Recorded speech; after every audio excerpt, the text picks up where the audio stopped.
And let me welcome you to People's Church, whether you're viewing remotely or you're here in person. And last week, for the first time in a couple of years, we welcomed a sizable number, a few dozen, here to People's Church live and in person. We're doing that again today, and we're happy that you have joined us. However, you're joining us today. People's Church is a member congregation of the Unitarian Universalist Association, part of a long tradition of liberal religion. And that means if we work together, we can shape our church community along with broader communities towards a better future. We're so happy that you're with us today in whatever fashion you've chosen to be with us. Thank you.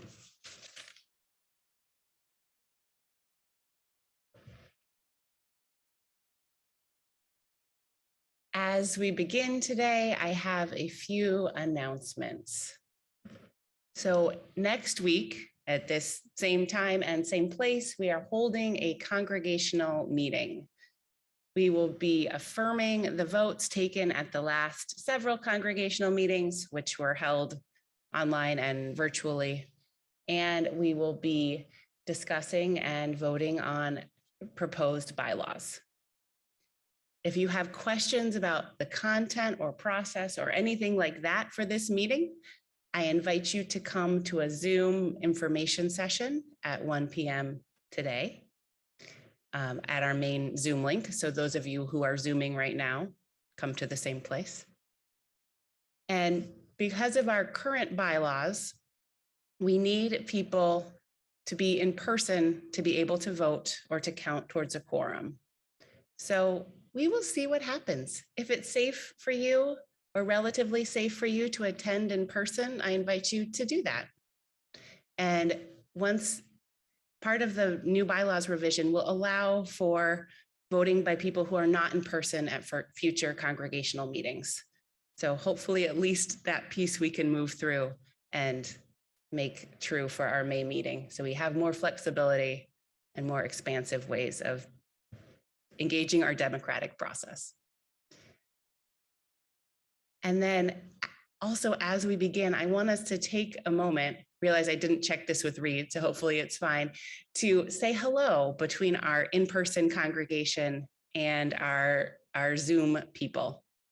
So right now, I invite you, if you are here in person, to look at the, which way's first, Reed? Okay, if you're in person, because we had the Zoom people go first last time, if you're in person, I invite you to look back at the cameras back there and send a good morning wave to our friends who are in other places. We are so glad you're with us.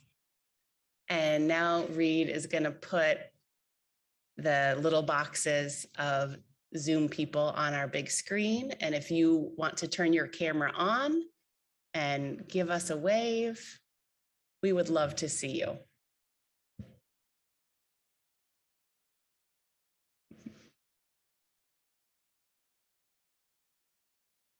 I am so glad you are with us as well.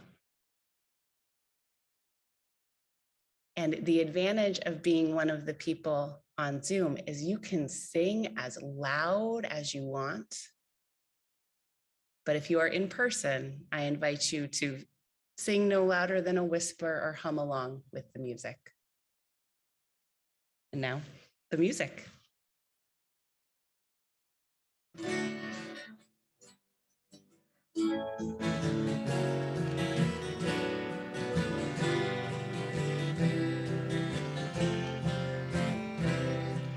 Morning has broken like the first morning. Blackbird has spoken like the first bird. Praise for the singing, praise for the morning, praise for them springing fresh from the word.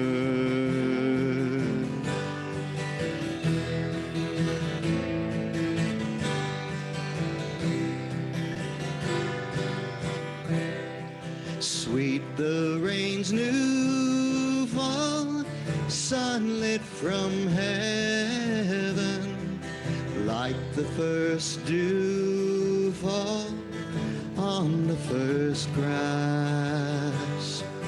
Praise for the sweetness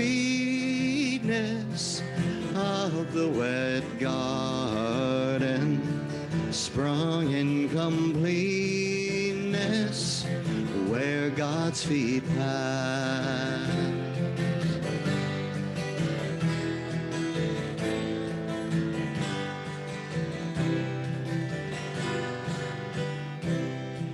Mine is the sunlight, mine is the morning, born of the one light Eden saw play.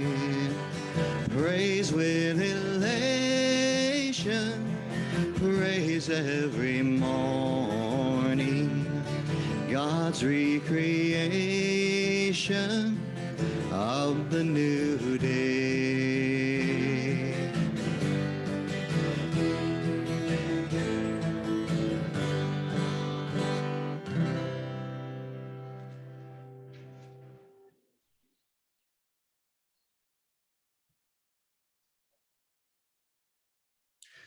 As we light our chalice this morning, and you're lighting remotely, you are encouraged to write a chalice is lighted from whatever neighborhood, town, place you're joining.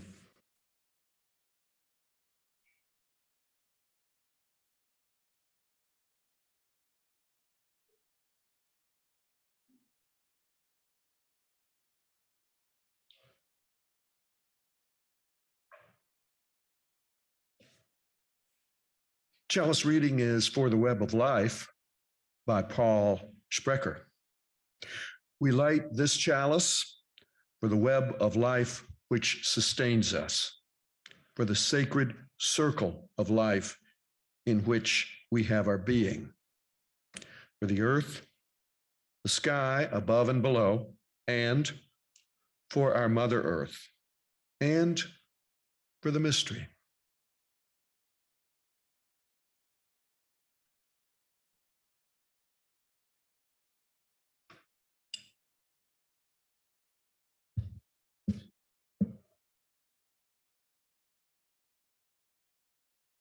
So this morning, in addition to this chalice, we have chalices lit in Texas Township and the Vine neighborhood, Portage and Parkview Hills, Battle Creek, Pawpaw, Oshtemo, Unadilla, Georgia, all over, and many other places.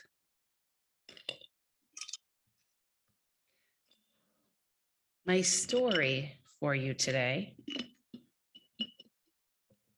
is about a man named Joseph Priestley. When Joseph was young, he was born in 1733. He was curious about everything. And one of the things that he liked to do, or that he did a few times, was put a bug in a jar and then put the lid on and see how long the bug would live. It never lived for that long.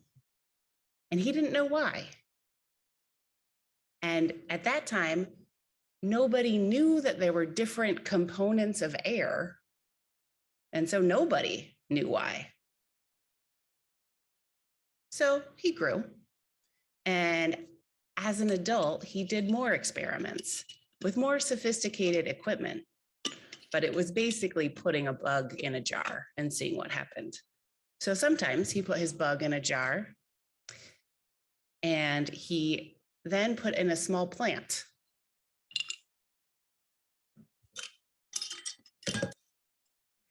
And that way, they lived a lot longer than they would when it was just a bug in a jar. And he started wondering. He also sometimes put just the plant in the jar for a while and would take that out and then put in a lit candle and notice that that would burn so much longer than it would if you just put a lit candle in a regular jar or a jar with a bug in it. And so he started wondering about, there must be different components of air. And he discovered what we now know as oxygen. He had a different and unpronounceable name for it that I'm not going to give you all today, and nitrogen. And so now we're going to put his picture up because I'm done with my props. Thank you, Reed. And he wasn't just curious about the natural world. He was curious about God and philosophy. And his wondering and questioning and reading and talking with others led him to be one of the co-founders of the Unitarian Church in Britain, where he lived. And this was an incredibly unpopular theological position to take at the time. And there were riots called the Priestley riots in his honor. I don't think that's quite the right word, but because of his ideas and both his science and his theology and how that upended what people thought they knew. And so he ended up fleeing to North America, to the young United States. And he preached a series of sermons outside of Philadelphia, which led to the founding of the Unitarian Church in Philadelphia and a number of other Unitarian churches in that corner of our country. And those were the first Unitarian churches here to use that word to describe themselves. So there were other congregations that were sort of got there about a decade later, but in the early 1800s, it was the Philadelphia area churches that started using that word.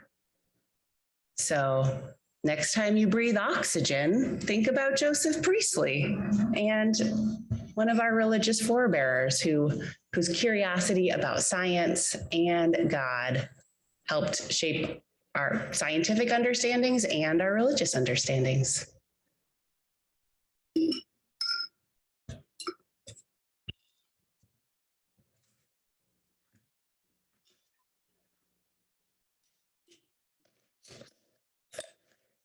People's people are generous people. And to get to this moment when we are gathering both online and in person has taken the generosity and commitment, the wisdom and talents and skills of so many people. There is our regathering team. Greg Feldmeyer, Marty Peter Sparling, Donna McClurkin, Chris Schluter, and Gary Heckman, who have guided and thought and analyzed risk. We are so lucky that right in the few years before the pandemic started, we had someone join the church who understands how HVAC systems work and could bring back to life a ventilation system for this room that had not been in operation since the 1990s. We are so lucky that right before the pandemic started, we had someone join the church, Joe Hampel, who is a veterinarian who specializes in preventing communicable disease outbreaks in lab animals, which is a skill set that translates pretty well to keeping diseases out of a church community. We are so lucky that we have Dave Curl among our recently deceased members, and his bequest to the church was the AV system that made it pretty easy for us to broadcast to Zoom and have microphones in this room. We have Reed Schultz back there who does AV things for theater groups. And we're not that different from that. We're not that different from a lot of different things today, I guess. We have our building and grounds group who put all of these chairs where they needed to be. which was not an easy job to figure out how to maximize chairs and distance and the space simultaneously. We have people who are screening and greeting, and we have people who are showing up with patients and wearing masks and keeping distant.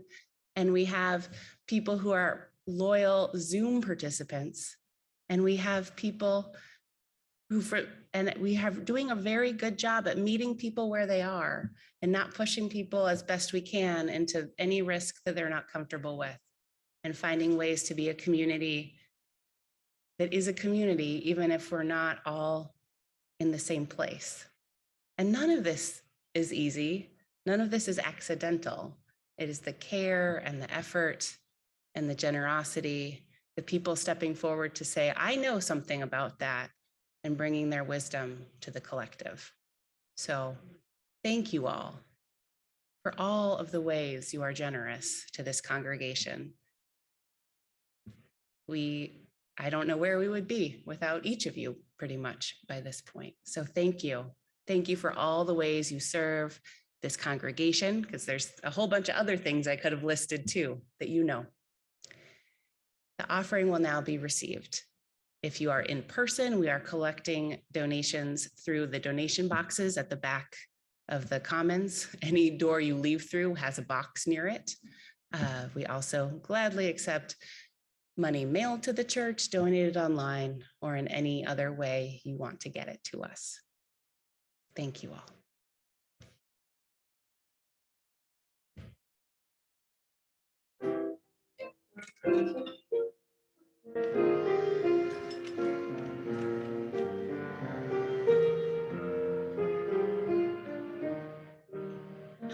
We are not our own, earth forms us, human leaves on nature's growing vine, fruit of many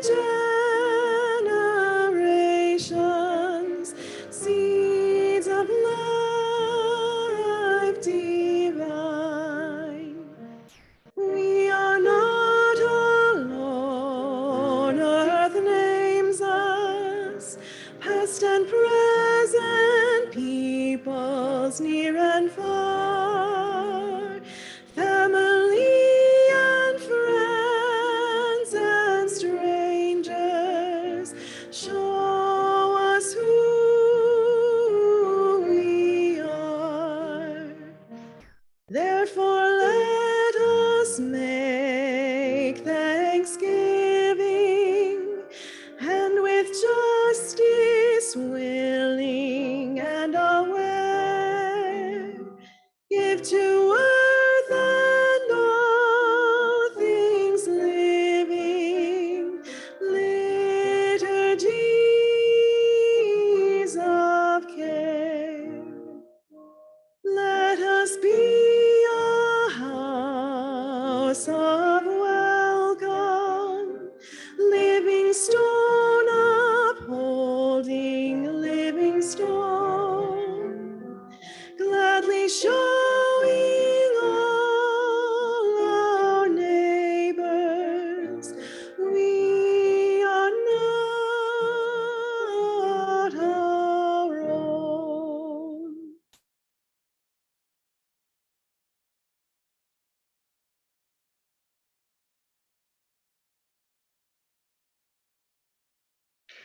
And now we give thanks for all that sustains us.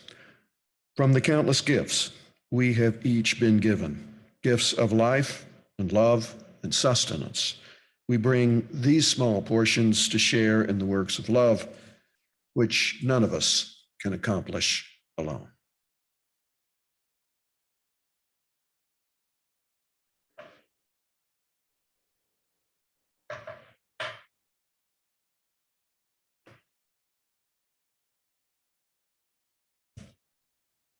People support one another in good times and hard times and the in-between times. One of the ways that we do that is by taking time during our services to invite those who wish to share the joys and sorrows and milestones of their lives.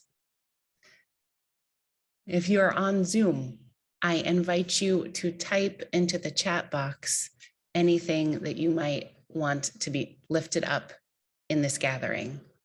And if you want to be thought of without naming all of the details, you are invited to just type stone. If you are in the space, I invite you to come and you want to share, I invite you to come forward and place a stone in our bowl of water. If you would like what you are marking to be read aloud for all to hear, I invite you to write something on the pieces of paper we have there. We will pause our recording so this part of our service is not preserved and uploaded.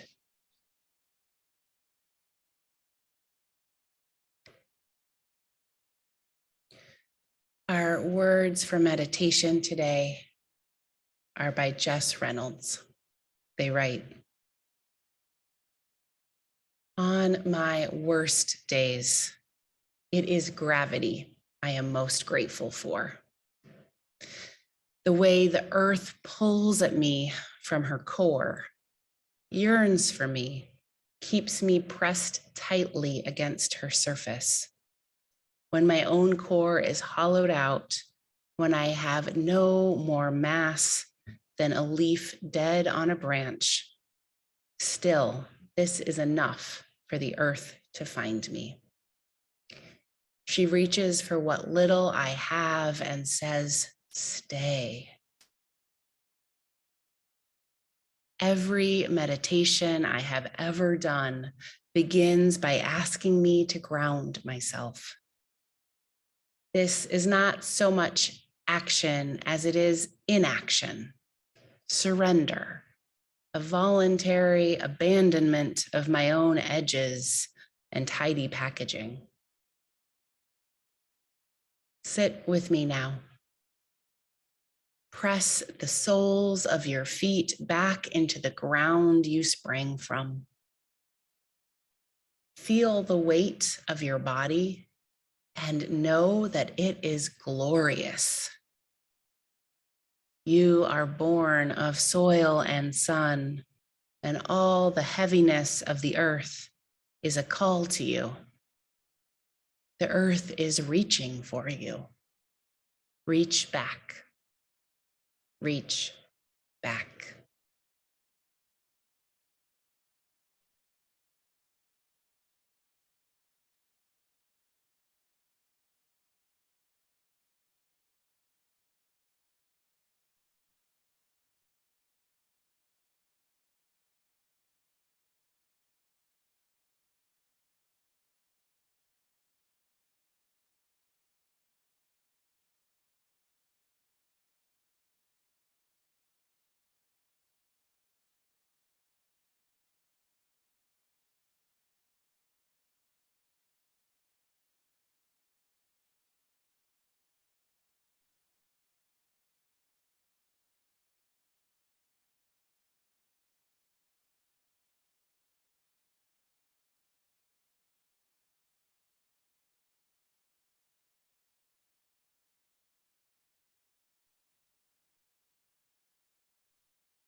Breathe in, breathe out, breathe in, breathe out. When I breathe in, I'll breathe in peace. When I breathe out, I'll breathe out love. When I breathe in, I'll breathe in peace. When I breathe out, I'll breathe out love.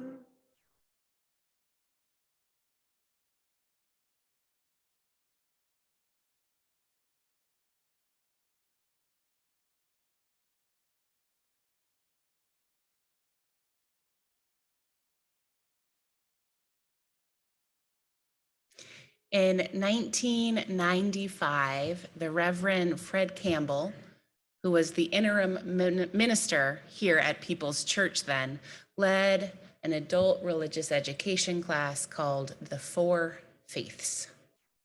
People divided into four faith groups in the class: humanist, mystic, naturalist, and theist, to discuss important religious ideas. What happens when we die? What does it mean to live a good life? And we are using that same framework for a series of services. The humanist and mystic services have already happened, and it was a gift to hear from people's people about what they believe, their experiences, how their faiths help them live with integrity. Those are on our YouTube channel if you missed them, and they are worth your time. Today, we are focused on naturalism. In the curriculum that Fred Campbell wrote, he included this paragraph. A thread that led to the formation of this course is that in my experience, many Unitarian Universalists know what they do not believe, but cannot say what they do believe. They know where they come from, but do not know where they are now. This inability to articulate the faith that is sustaining to one's living, it seems to me, a distinct impediment to spiritual health. He continues, it also occurred to me that one of my tasks as a minister is to help and encourage individuals to articulate their faith and then move to deepen it so that when the crises of living come, they have a vital and more adequate resource to draw upon. So it is my hope that this series of services will help us come to understand both what we do not believe and what we do believe, and what resources each of us has to draw upon when the crises come. So we will begin with a series of reflections from People's People. First is Karen Tinklenberg.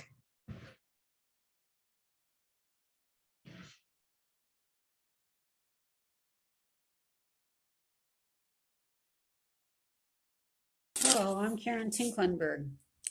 When I first saw the phrase religious naturism, I wasn't sure what it meant.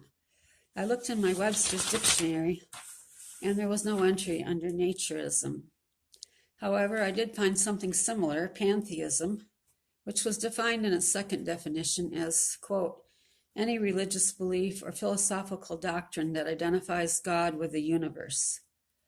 So if I substitute the word nature for the universe, it is the same thing. That is, a belief in God, that God is manifest in nature and is all around us. I consider myself a hybrid, a humanist slash pantheist, because I also accept the concepts of humanism, including democracy, the worth of all human beings, justice for all, and a peaceful orientation. I try to live my life expressing both belief systems. My earliest memory was as an infant, when my mother used to place me on a blanket in the backyard while she hung the laundry. I still remember staring at the green blades of black grass and liking it, even though I was too young to articulate it. As a fifth grader, I went to the eye doctor and received my first pair of glasses. On the way home, I remarked to my mother how thrilling it was to see the individual leaves in the trees. And as a 20-something college graduate, I moved to Southern California, eager to experience the sandy beaches and ocean breezes. But what I found was concrete, crowds, and infinite freeways. 2 years later, I was on my way back to Michigan, missing the four seasons and the changing leaves of the deciduous trees. Palm trees just didn't compare to the mighty oaks and colorful maples. I also loved animals my whole life. I have owned 7 dogs consecutively and loved them all.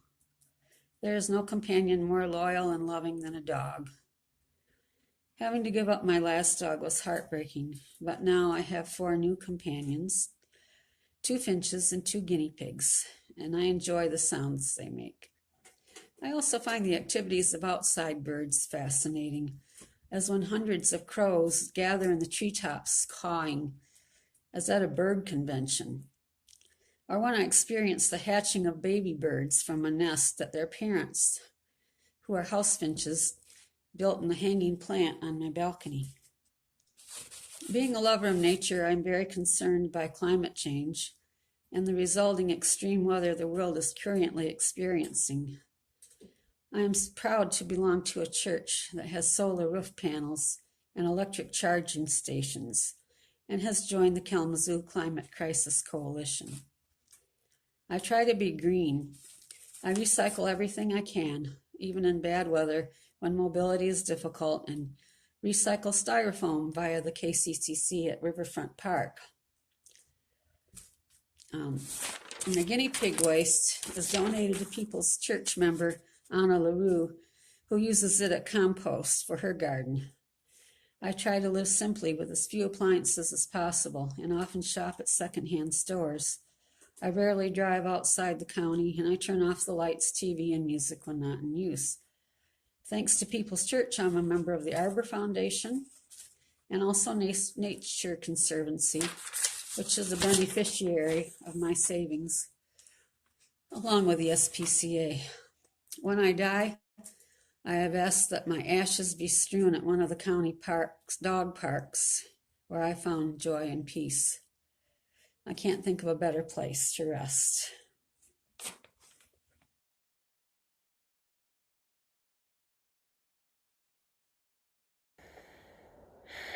Hi, I am Diane Melvin, and I serve as your religious educational professional at People's Church. I first started attending this church shortly after Fred Campbell offered his popular Four Faiths class. And so I remember a lot of buzz about it, especially in my early years at People's Church. And while my religious journey has evolved over my lifetime, I hope to continue to keep my mind and my heart open so that I am always learning and growing on the spiritual path with much humility and curiosity. Hearing of the Four Faiths initially, I resonated with the naturalist path. I was working as a naturalist at the Kalamazoo Nature Center at the time, and nature has always been a key source of spiritual inspiration and sustenance for me. Since I was a kid, I've always loved being outside, especially in the woods and by and in the water, and I've always loved animals. Growing up on a farm, experiencing birth and death were frequent occurrences, and witnessing both evoked deep emotion and questions in me. I was raised Methodist, and those answers satisfied me until I left home for college, which is when I questioned and rejected much of that theology. It was in grad school that I discovered ecofeminism, paganism, and women's spirituality circles. I deeply resonated with the inherent values of revering women and the earth. I wholeheartedly embraced the religious rituals that celebrated the cycles of the moon and the earth, following the seasons, while honoring the cycles of our bodies and our lives. I have continued to gather in monthly circles of women for the past 27 years because I am consistently nourished due to the depth and the meaning that it adds to my life. It is when I am in nature that I feel most deeply connected with all of life. This is where I feel the illusions of separateness fade away, and I sense the inherent oneness and interconnectedness of everything. When I walk in nature, I can feel the layers of stress moving through my body as I exhale I can sense a decompression in my nervous system with every step. When I'm in the woods, it is easier for me to slow my racing mind and step back from all the small concerns that often consume me. And it is in nature where I am most able to gain a larger perspective in life and to feel the presence of a greater awareness. In my childhood, I referred to that essence or presence as God. In my young adulthood, I resonated with the feminine and the language of the goddess. In middle age, I sense a larger mystery that runs through all. The spirit of love is the language that may best describe that which to me is often indescribable, yet deeply felt. The essence of what I feel is an interconnection, and I can envision it often as the wind that blows through and around all that exists. I am reminded of this essence, this mystery, this presence, when I see streams of sunlight coming down through the clouds, when I hear the waves rolling upon the shores of Lake Michigan. It's when I feel a part of something much bigger and larger than my small self. I receive enormous spiritual nourishment from my time in nature, and that deeply informs my desire to live in harmony with the earth. And yet it is Unitarian Universalism and all of you in this congregation that challenges and encourages me to be my best self. As I strive to live out my life according to my highest ideals of how I want to be in this world, this community consistently inspires me and compassionately holds me accountable when I fall short. My purpose in this life is to cultivate more healing and love, as well as environmental sustainability and liberation for all beings on this planet. Through my Buddhist meditation practice, spending regular time in nature combined with my women's circle and this congregation, I am able to cultivate the spiritual fortitude necessary to navigate this life. It's this combination that helps keep me grounded in my authentic truth, to remain open for continued learning and growth, and to persevere in my mission to foster more loving kindness and more goodness in this world. Thanks.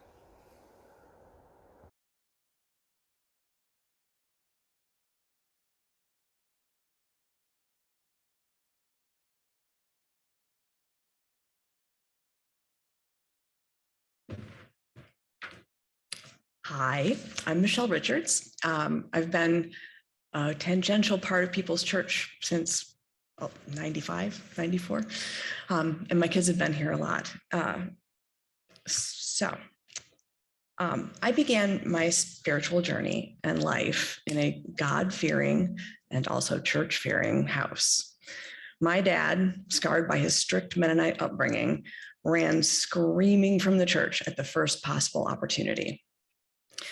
My mom, wishing she could go to church, but fearing my dad, let me attend various congregations with my grandma, an elderly woman down the street later, my cousin after that.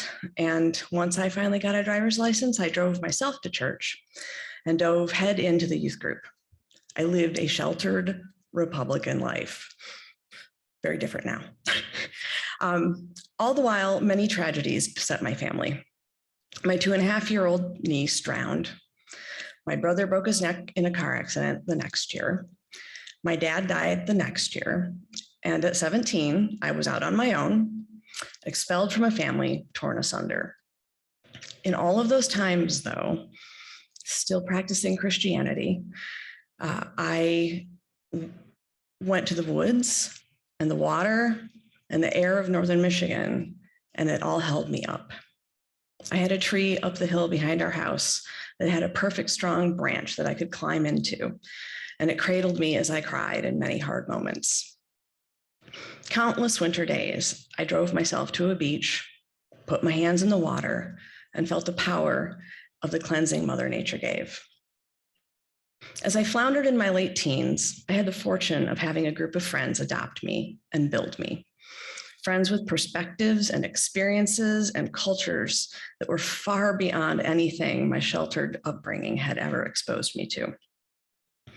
One friend said she was interested in Wiccan and that she had found a solitary witch in Traverse City.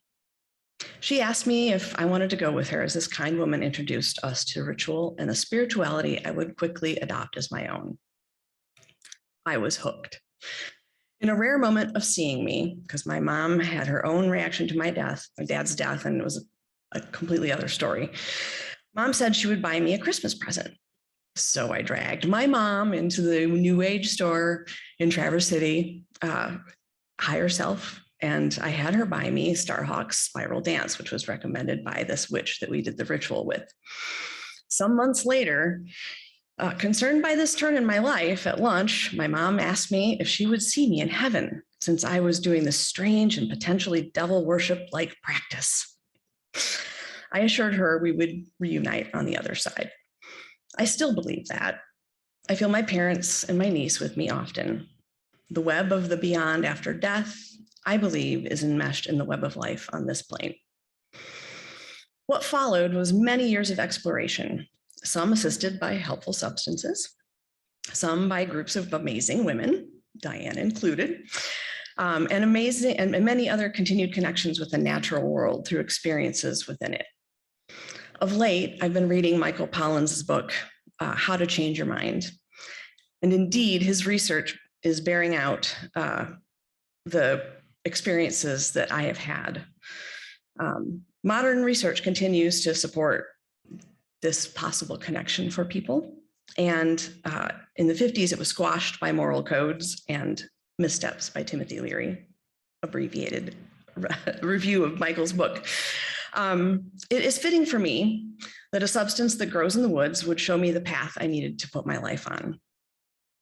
From the assisted, enraptured understanding of Peter Gabriel's soundtrack from The Last Temptation of Christ, to the unbridled connection of a beautiful plant clinging to life on the wall of the Grand Canyon as I hiked to the bottom, and to the amazing experience sitting on my perch in the Rocky Mountains, high above the rest of the world, watching the full moon rise.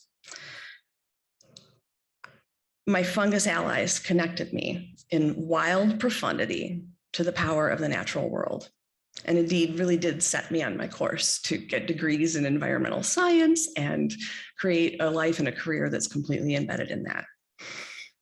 While I am primarily a pragmatic naturalist, I have my share of mystic belief threaded through it all, sometimes augmented by gifts from nature herself. Being literally that lifelong environmentalist, starting at 5 and picking up garbage on the side of the road, who don't pollute. I am lucky that my spiritual beliefs, my moral code, and even my career provide me the opportunity to walk my talk. I believe that the earth, the sun, the moon, and the cosmos are our cradle, as well as our responsibility, our safety net, and our most fragile gift. I believe our planet and all its bounty is the source of life and sustenance in every realm.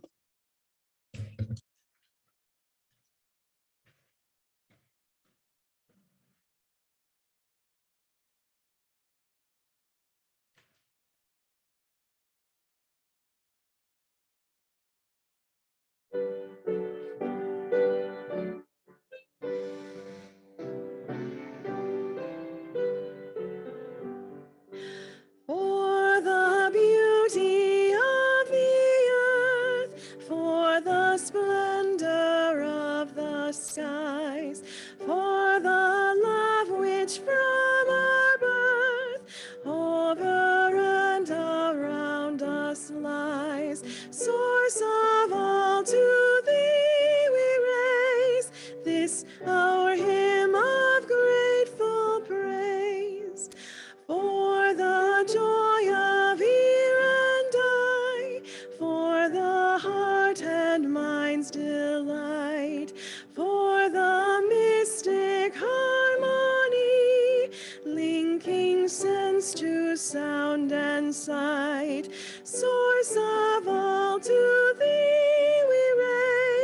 this our hymn of grateful praise.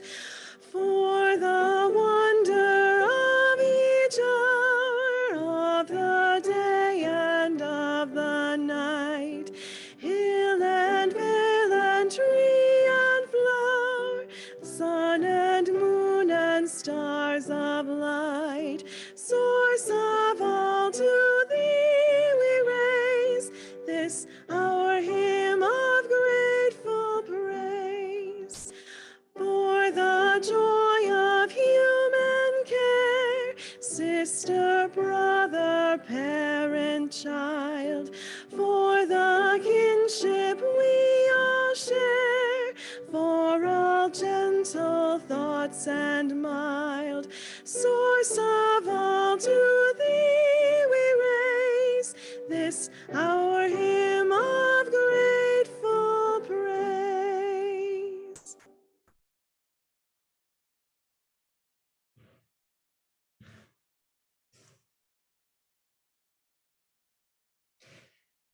About 8 years ago, I had a moment of feeling overwhelmed. Had plenty of them since then too, but at this moment, I decided to go for a walk in the woods behind the church where I worked then in Nashville, Tennessee. I wandered along a little trail and then stopped at a bench, trying not to let my particular anxieties overwhelm me. I can't even remember what they were at this point. And then I heard some rustling in the woods.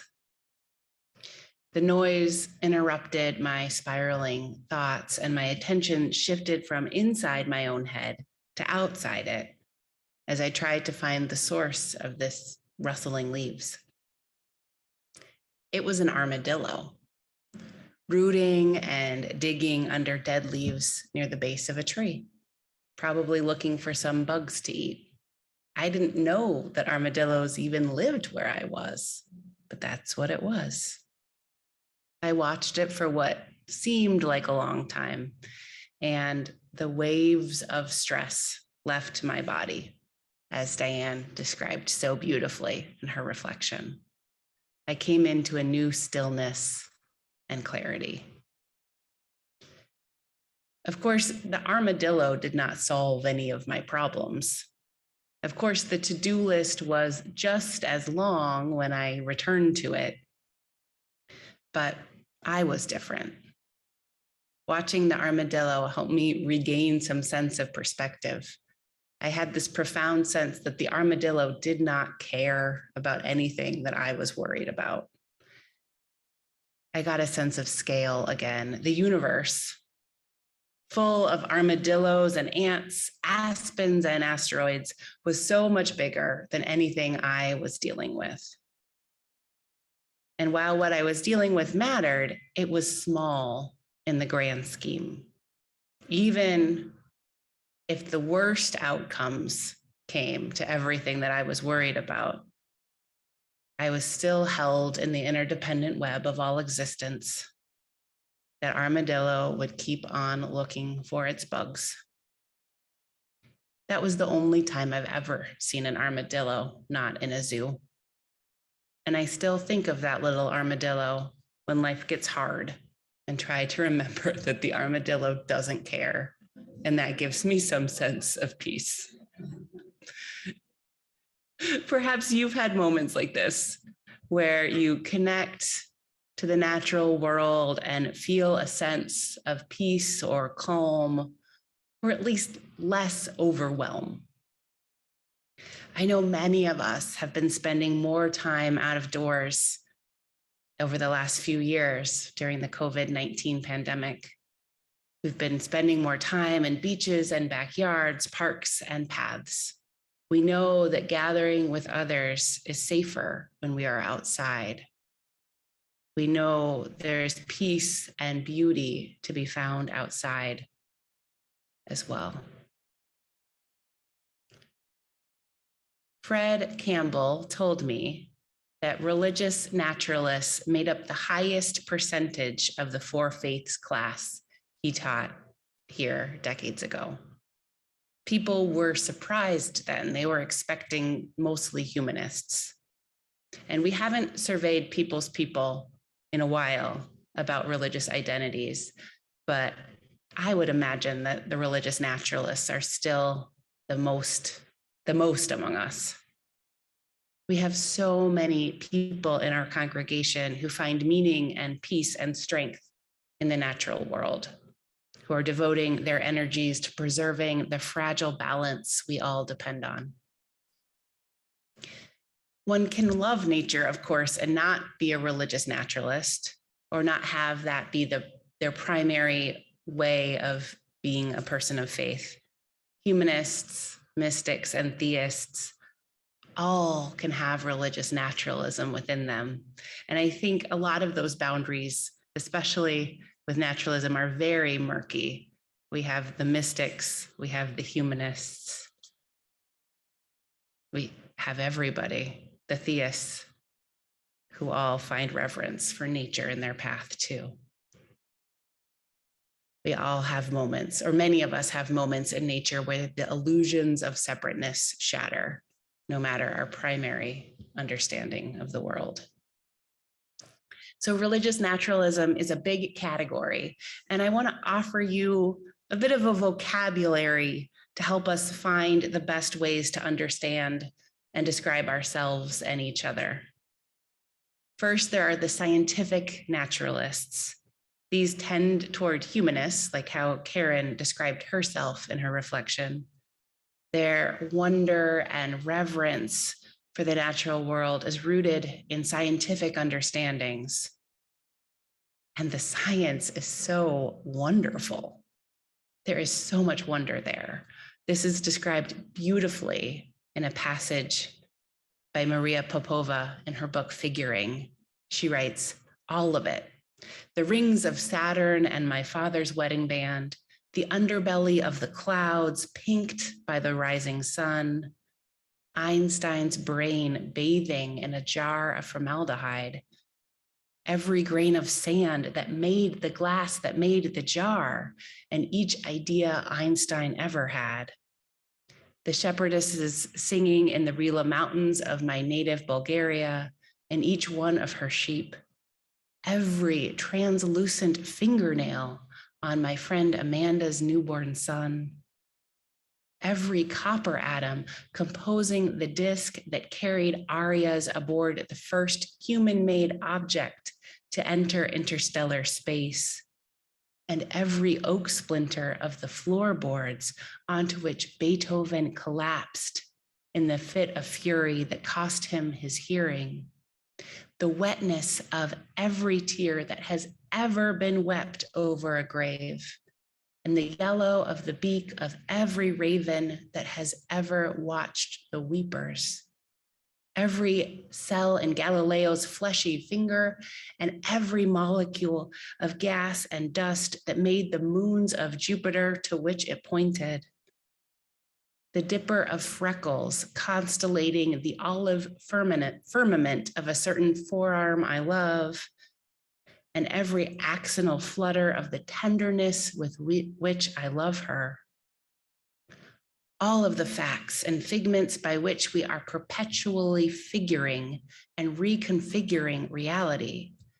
It all banged into being 13.8 billion years ago from a single source, no louder than the opening note of Beethoven's Fifth Symphony, no larger than the dot levitating over a small eye, the eye lowered from the pedestal of ego.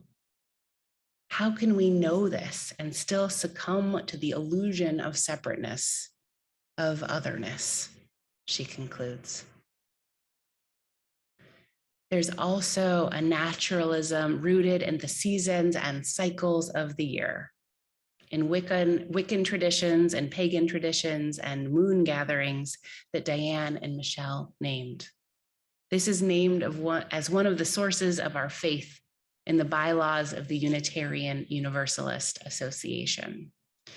Spiritual teachings of earth-centered traditions which celebrate the sacred circle of life and instruct us to live in harmony with the rhythms of nature.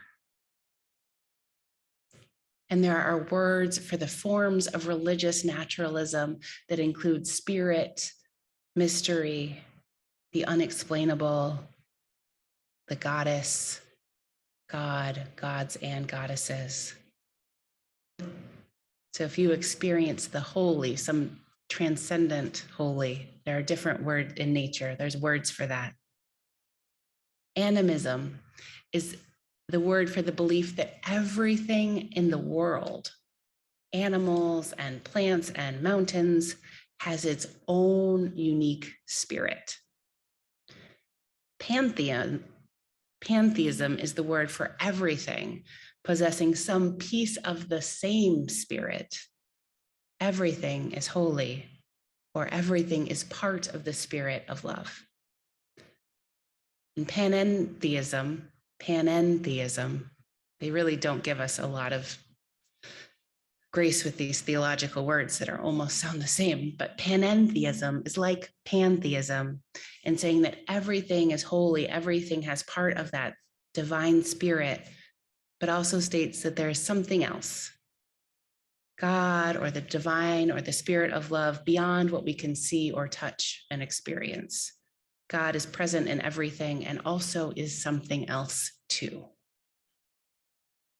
And of course, all of the boundaries between different sorts of naturalisms are blurry, and many of the earth-centered traditions can be defined using the academic words like animism and pantheism too. It is no accident that many of our most important traditions and rituals as Unitarian Universalists and at People's Church are rooted in the natural world, in the seasons and cycles. We begin every church program year gathering water, and we end it by sharing flowers. We kindle flames at the beginning of every service and burn things up at the end of every calendar year. The song we will sing in a few minutes, or Daryl will sing and some of us will hum, Blue Boat Home, is Peter Meyer's religious naturalist words set to an old Welsh hymn tune. It's so beloved across Unitarian Universalism that when a satirical article circulated a few years ago about a fictional UU congregation that voted to make that the only hymn they ever sing, it took me a little while to realize it was a joke. We are a faith for religious naturalists, not exclusively, but so much of how we gather and make meaning is rooted in the natural world, in the knowledge that we are deeply connected by science or by spirit or by both to the world around us. So thank you, religious naturalists, for helping us all remember that we are not disconnected, but another strand in the interdependent web of all existence. May our reverence for the natural world give us peace and clarity and strength when we are overwhelmed. And may that gratitude motivate us towards service, clarity, growth, and sometimes song. May it be so. May we make it so. And amen.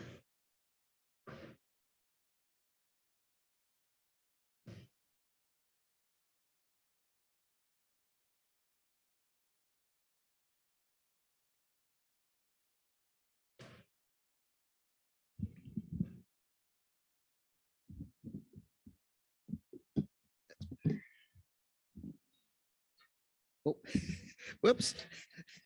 Don't want to lose you in the middle of the song here. Okay.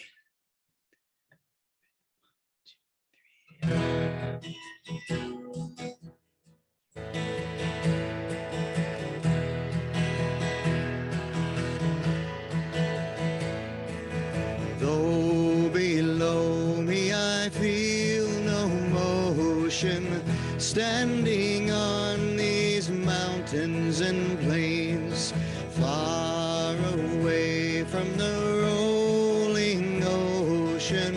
Still my dry land heart can say, I've been sailing all my life now.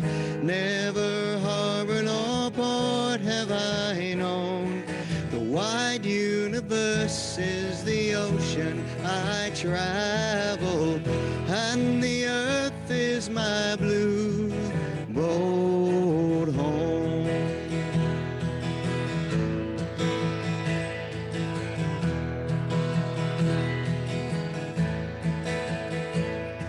Sun, my sail, and moon, my rudder, as I ply the starry seas, leaning over the edge in wonder, casting questions into the deep, drifting here with my ship's companions, all we kindred pilgrim souls, making our way by the lights of the heavens in our beautiful blue boat home.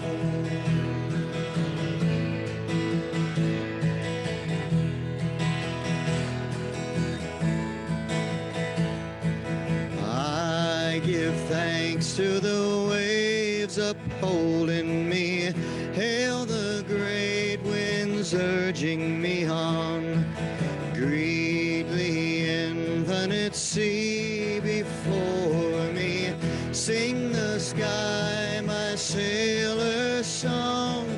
I was born upon the fathoms, never harbor nor port have I known.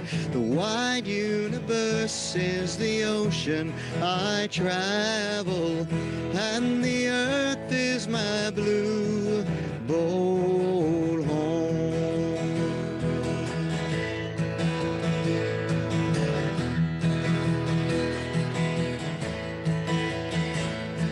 The wide universe is the ocean I travel, and the earth is my blue boat home.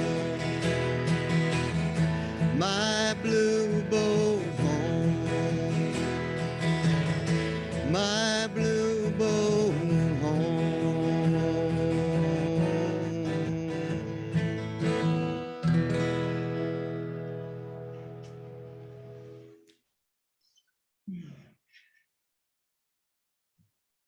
I am dismissing you all today, benedicting you back into the world with some optional homework. Notice and appreciate the oxygen and Joseph Priestley's understanding. Notice the natural world, whether that's in the People's Church parking lot or out the window. And feel yourself held down by gravity and connected to the world outside of your own head. Go in peace and go in love.